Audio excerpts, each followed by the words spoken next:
So I recently finished reading Death's End, the final book in the Remembrance of Earth's Past series by This is the trilogy which also contains the three-body problem and the Dark Forest. Shortly after, and by sheer coincidence, I read The Sparrow by Mary Doria Russell. While I have both compliments and complaints for these, there was one aspect of both books which I found very intriguing, and the idea stuck with me. That is, the realistic depiction of near lightspeed travel. Without spoiling too much, both novels include time dilation as a narrative device. If you haven't heard of that before, it's the name for the phenomenon in our universe, where time passes more slowly for an individual traveling at great speeds, or near a strong gravitational body relative to others. In most sci-fi universes that I've seen, the ability to travel faster than light is sort of hand-waved. Characters depart, then shortly arrive, neither place of origin nor their destination having experienced any more time than the subjective time of our travelers. Every location in our fictional world sharing a single universal clock that seems to govern the passage of time throughout the cosmos.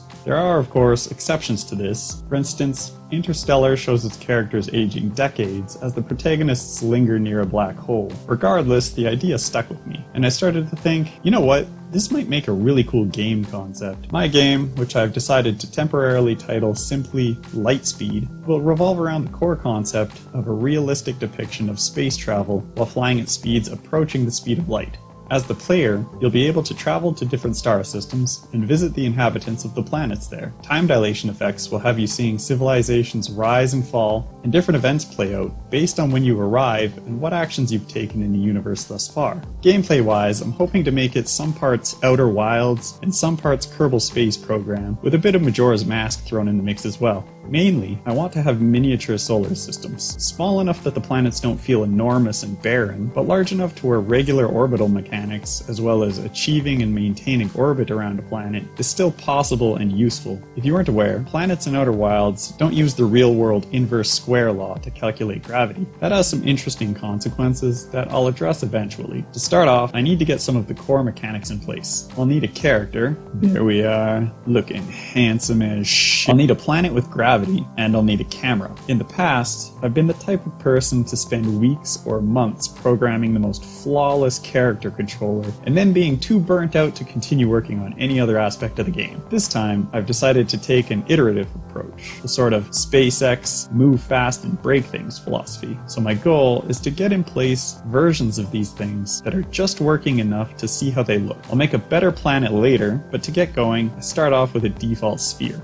The idea I have is to create my own custom gravity fall-off classes. In the real world, gravity is inversely proportional to the distance between two massive objects, squared. That means the force of gravity is weaker the further apart things are. Like I mentioned earlier, Outer Wilds implemented gravity differently. That game does away with the squared part of the equation, so gravity is still weaker the further apart things are, but it doesn't weaken nearly as quickly as objects move apart. So I added classes for inversely proportional gravity, like Outer Wilds, squared inversely proportional gravity, like the real world, and linearly decreasing gravity. The inversely proportional gravity had the best feel for small planets, so that's what I've decided to use for now. You might have noticed this doesn't look like a normal elliptical orbit, but that's something I'll address later. To keep my feet on the ground, I need to rotate my character as he runs around the planet, so his feet are always pointing down.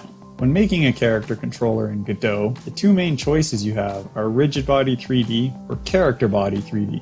I think about these in terms of trade-offs. I started with Character Body 3D. This would be the standard choice for something like a platformer. You take complete control of your character movement, handling things like gravity, velocity, and acceleration all yourself. What you get with this is the ability to fine-tune the movement of the character exactly how you want it. With this, you can have a very responsive character that feels really good to play, but isn't necessarily physically realistic. Think of Mario, and how it takes more time to reach the top of your jump than it does to fall back down to the ground. The trade-off is the work required to handle all the movement, which also includes, for example, handling the reaction to being bumped into while floating through space. With Rigid Body 3D, we get physics for free. Colliding with other physics objects is handled, velocity and acceleration are also handled, and the gravity is handled, sort of. The trade-off here is that it's not as easy to fine-tune the movement if you want to do something less physics-based, or if the physics simulation causes weird behavior that now you have to fix. I started off with Character Body 3D Lightspeed in case I had some cool ideas later on that required taking direct control of my character,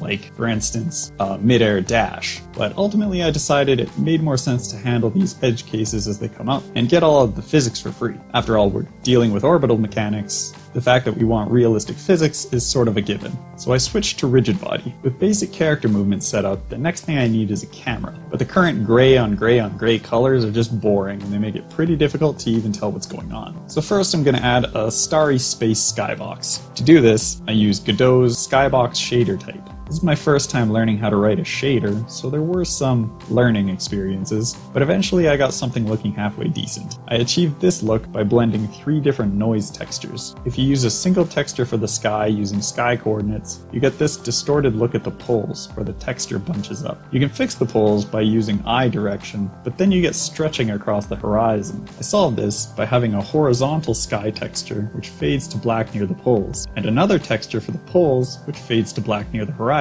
Blended together, enhancing the contrast and replacing the light areas with snow will give you a decently consistent looking star field. It isn't quite what I pictured, but like I said, iterative design. I'll be swapping this out for something better later on. For the camera, easiest and most obvious solution is to simply attach the camera to the player. It looks pretty bad though. You get the impression of a stationary player while the world moves around it. What I do instead is give the camera a follow distance to interpolate toward and rotate the camera to always point to the player. That looks okay, but to make it look a bit better, I also want the camera to sit a bit above the player and look down at an angle. I achieve this by calculating a point that's away from the player in the direction of the camera at a distance equal to the follow distance that I want the camera to be at, then lifting that point to a given height above the player. The camera then interpolates to that point instead of just toward the player. This is far from a perfect camera setup. You can't even rotate the camera right now, but it looks good enough at the moment, and it lets me get started jumping around and playing on my fictional planet. And I think that's enough for today. I hope you guys enjoyed this video. I definitely had fun making it. I know there isn't much to look at yet, especially with no colors added to the game, but that will be coming in the next video, where I'll update my planet sphere to at least have a placeholder texture added to it. Please like and subscribe if you enjoyed this video, and hit the bell so you don't miss future updates. Until then, I'm out!